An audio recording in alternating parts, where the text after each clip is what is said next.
रा धा स्व आमी। आज का पाठ रत्नांजलि से लिया गया है। ये पाठ भी बच्चों को सिखाने के लिए बहुत ही सरल और अच्छा पाठ है। इसके बोल हैं, सद्गुरु प्यारी चरण आधारी, धुन धुन करती आई हो। तो चलिए शुरू करते हैं। इसके स्केल या रेंज देख लेते हैं और कॉर्ड कौन सी लगेगी उसको भी देख लेते हैं।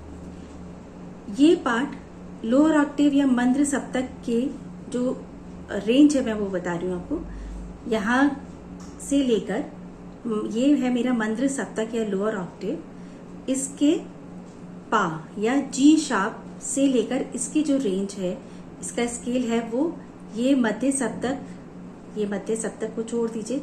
इसके आगे चलिए तार सप्तक या हायर ऑक्टेव का सा या सी शार्प, यहाँ तक इस पाठ की रेंज है। यानी लोअर ऑक्टेव के जी शार्प से लेकर हायर ऑक्टेव के सी शार्प तक, यानी मंद्र सप्तक के पा से लेकर तार सप्तक के सा तक इसकी रेंज है, स्केल है।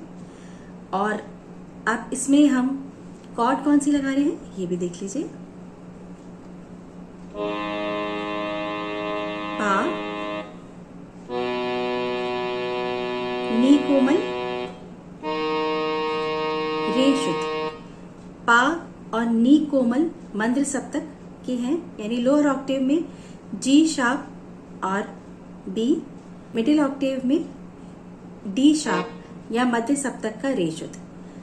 पा नी रे, तो इसमें दो सुर जो है वो मंद्र सप्तक या लोअर ऑक्टेव के हैं और एक सुर मध्य सप्तक या मिडिल ऑक्टेव का है।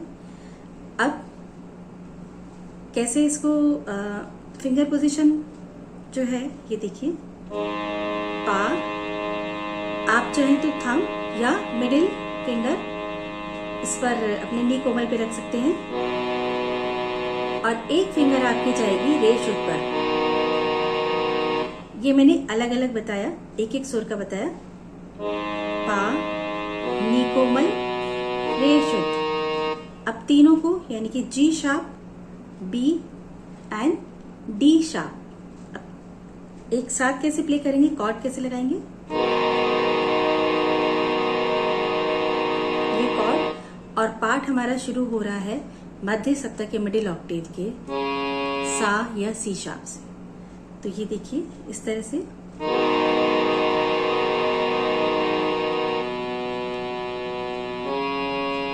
ये कर रही हूँ, इस चीज को समझिएगा कि मैंने कॉर्ड पर से हाथ उठाया, दो फिंगर उठा ली और एक मेरी अभी है, क्योंकि मुझे अब पार्ट को कॉर्ड के साथ ही लिंक करना है। अगर मैं ऐसे उठाकर फिर मैं करूंगी तो एक गैप्स आ जाता है, वो गैप को अवॉइड करिए। दोबारा देखिए, कॉर्ड आपने लगाई, दो फिंगर उठा लीजिए, एक ये लास्ट की छोड़ दीजिए, प्रेस करके रखिए और यहाँ से आपका पाठ शुरू करिए। सतगुरु प्यारी चरण आधारी, धुन धुन करती आई हो, धुन धुन करती आई हो। ये था हमारा मुखड़ा। अब इसके बाद हमारा पहला अंतरा शुरू होता है। तो हमने मुखड़ा जहां खत्म किया, ये देखिए यहाँ पर फिंगर रखिए, उसको हटाइए मत। अब अंतरा हमारा शुरू होता है मध्य सप्तक या मिडिल ऑक्टेव के जी शार्प या पा से, उस पर फिंगर रखिए। सा पर यानी मुखड़े का आखिरी सुर पर फिंगर मैंने रखी हुई है, हटाई नहीं है। और दूसरे फिंगर से, नेक्स्ट फिंगर से मैं अंतरे को शुरू कर रही हूँ। उमंग उमंग कर सेवा करती, धाऊं धाऊं धाऊं धाऊं धाई हो।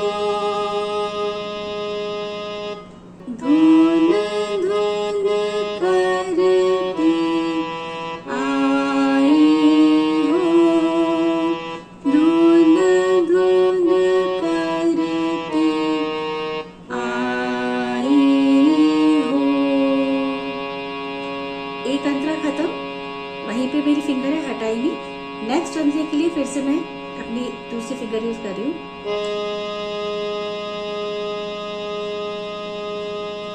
गुरु आरत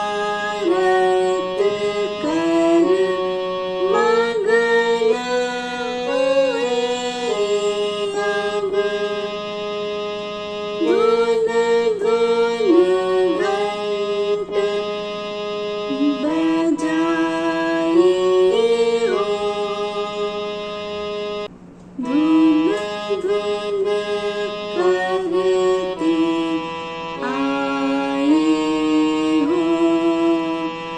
धुन धुन घंट बजाई हो, धुन धुन करती आई हो,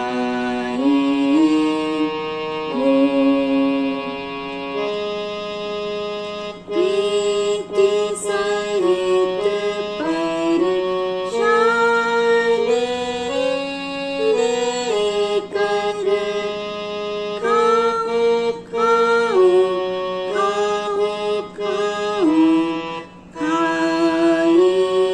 हो, धुन धुन करती आई हो, धुन धुन करती आई हो।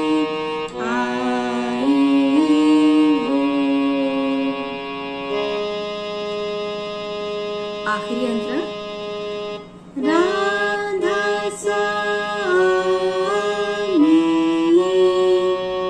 फिर से देख लीजिए, राधा स्वामी, दया करे अब, रुन झुन शब्द सुनाई हो, धुन धुन करती आई हो, धुन धुन करती आई हो। सतगुरु प्यारी चरण आधारी, धुन धुन करती आई हो, धुन धुन करती आई हो।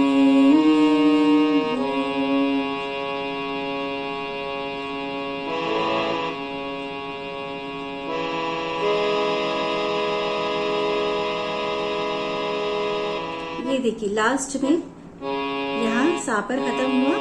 अब आप एंडिंग में दूसरे कॉर्ड भी लगा सकते हैं, सा, गा कोमल, पा। मध्य सप्तक में तीनों लग रही हैं। दोबारा देखिए, यहाँ पे इस तरह से फिंगर मैंने लास्ट लिया, आई हो, सा, गा कोमल, पा।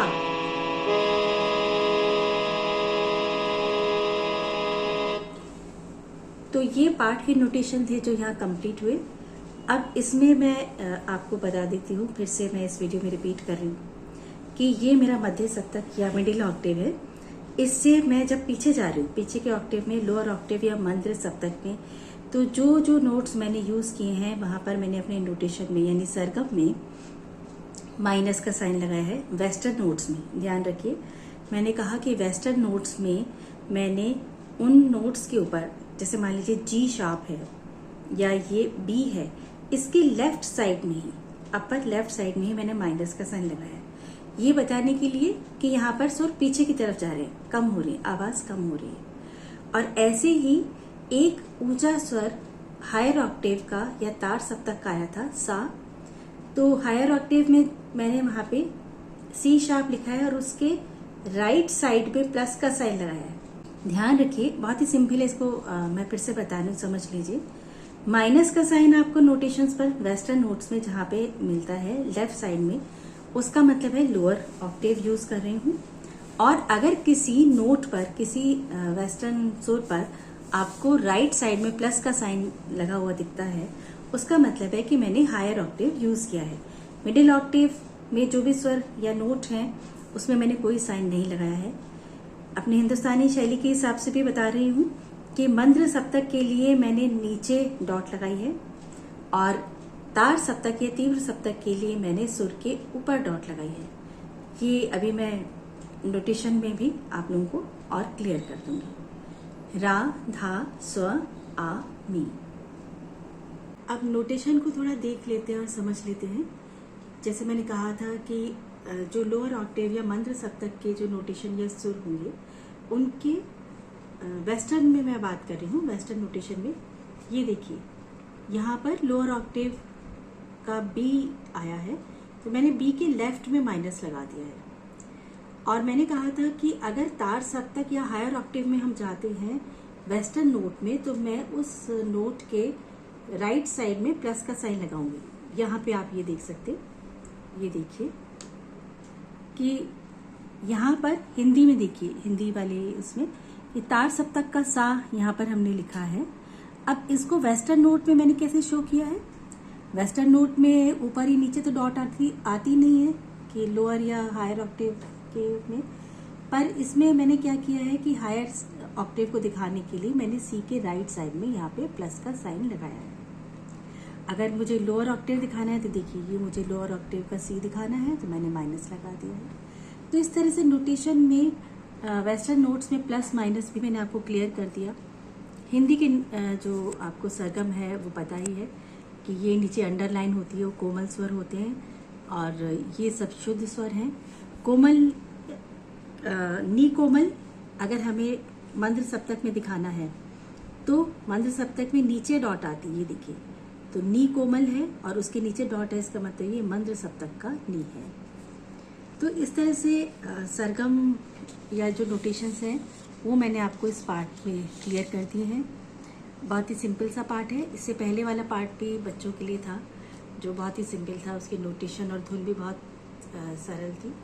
इस पार्ट की नोटेशन और धुन भी बड़ी सरल है, तो इसको आप जो है प्रैक्टिस कीजिए, अच्छी तरीके से इसकी तैयारी कीजिए। मिलते हैं नेक्स्ट वीडियो में। रा, धा, स्व, आ, मी।